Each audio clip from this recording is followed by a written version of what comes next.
Join us as we show you the exciting adventures of a trip to Fairbanks, Alaska during the frigid weather in November. Fairbanks is an excellent spot for viewing the northern lights because it lies directly under the Aurora Oval, which is known for frequent aurora displays, and it has minimal light pollution and clear night skies. Fairbanks is only 120 miles from the Arctic Circle. You will witness exciting activities include viewing the aurora borealis, dog sledding, learning how to compete in the sport of curling, and a train ride through Denali National Park to Anchorage.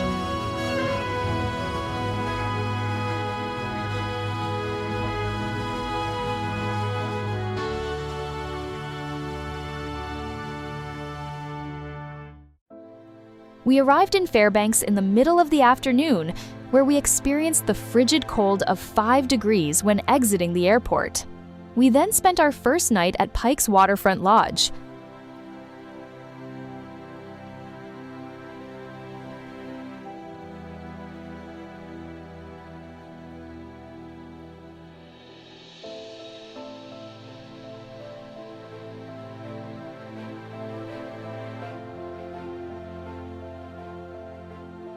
The next morning, we met other members of our tour group and then headed off to Pioneer Park, which is a 44-acre village featuring historical buildings relocated from downtown Fairbanks and various museums with local artifacts.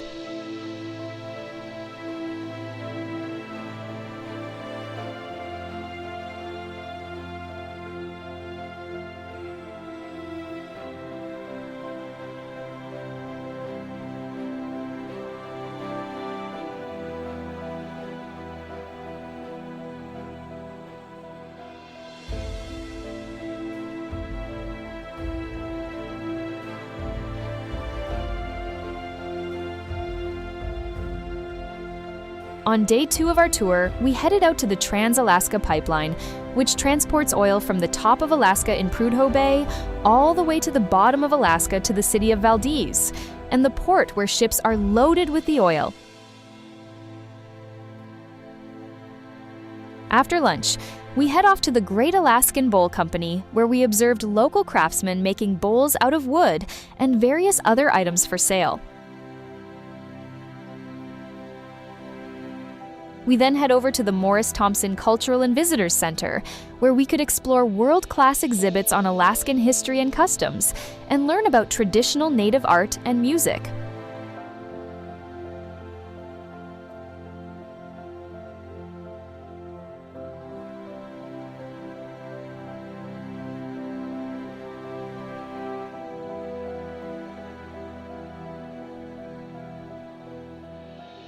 Our first evening at the A Taste of Alaska Bed and Breakfast, we were treated to a fantastic display of the Northern Lights.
On day 3, we head out to Running Reindeer Ranch, which is family-owned. They raise reindeer and offer tourists the ability to walk with the reindeer through a birch forest and interact with them in various ways. Before we were allowed to see the reindeer, we were required to watch a 20-minute video on how to interact safely with the reindeer so we wouldn't be skewered by their antlers.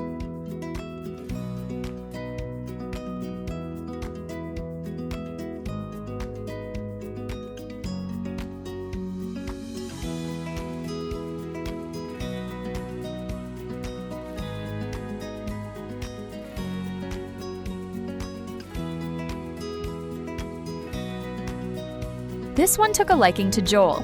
Luckily, his antlers weren't very sharp.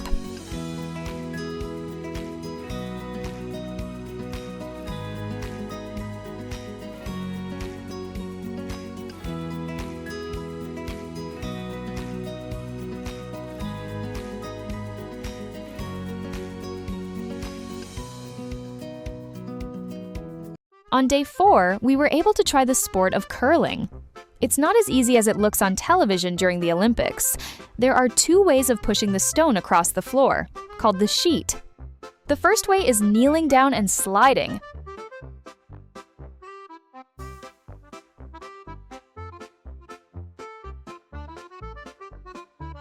The second way is by standing up and using a pole and then pushing the stone across the sheet. Obviously, this way is much easier.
After lunch, we took a drive out to Wander Lake, where we went on a hike around the lake and observed the beautiful hoar frost covering the branches of all the trees.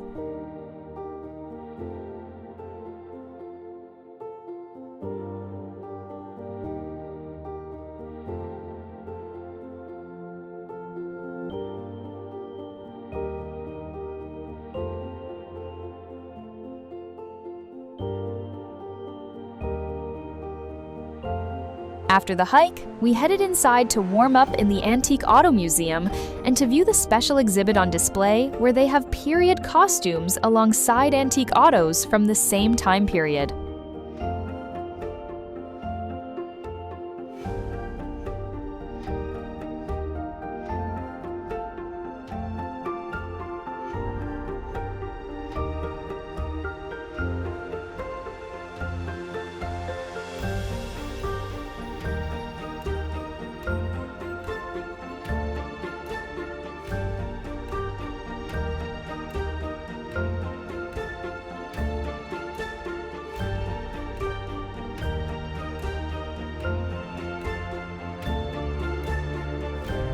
That evening, we were treated to another beautiful display of the Northern Lights.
On day 5 of our tour, we went out to Chena Hot Springs Resort, where we were able to tour their ice museum and see the various ice sculptures.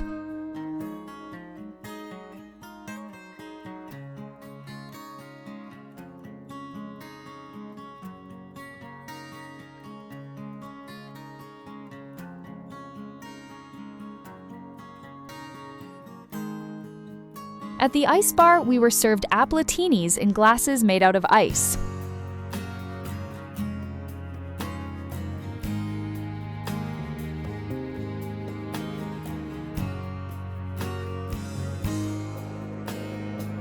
After smashing our glass on the ground, we then headed over to the hot springs where we could warm up.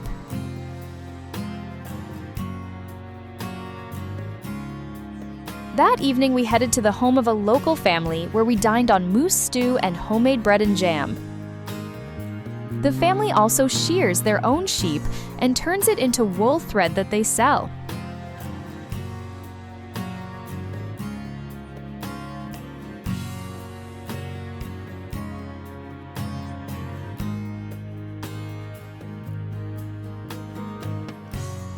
That evening, we were fortunate enough to observe our third and final showing of the Northern Lights for this trip.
On day 6 of our tour, we went dog sledding.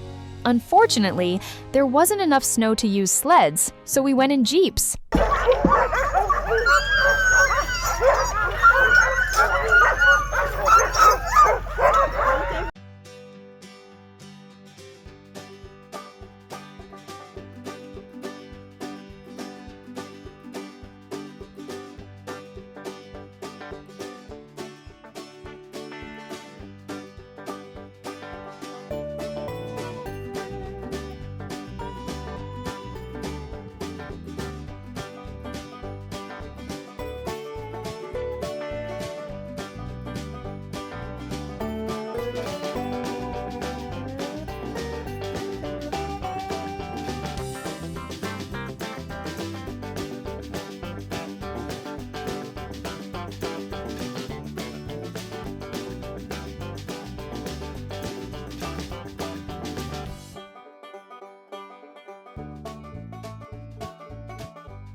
Later that day, we went to the Santa Claus house in the city of North Pole, Alaska.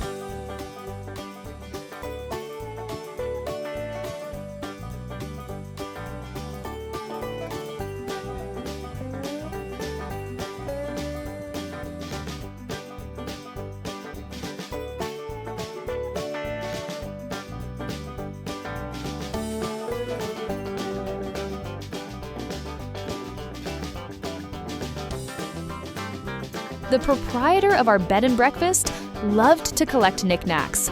Every open space and shelf was covered with these unique objects.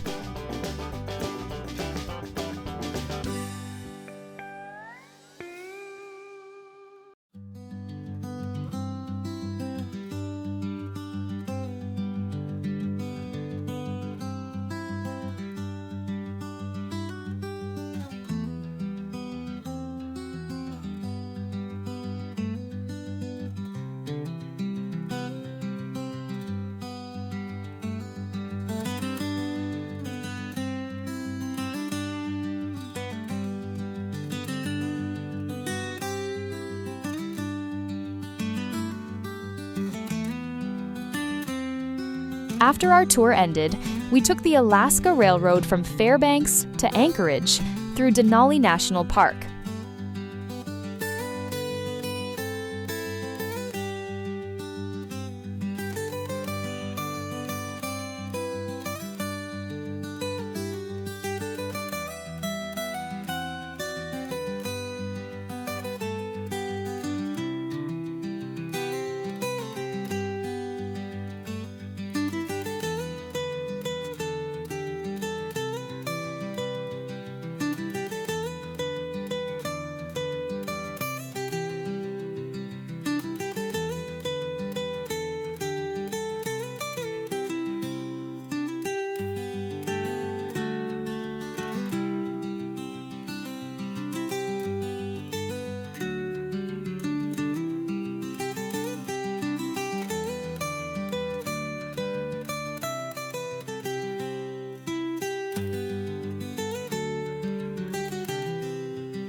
The train ride was supposed to last 12 hours from 8:30 inches the morning until 8:30 at night, but we had 2 unscheduled stops.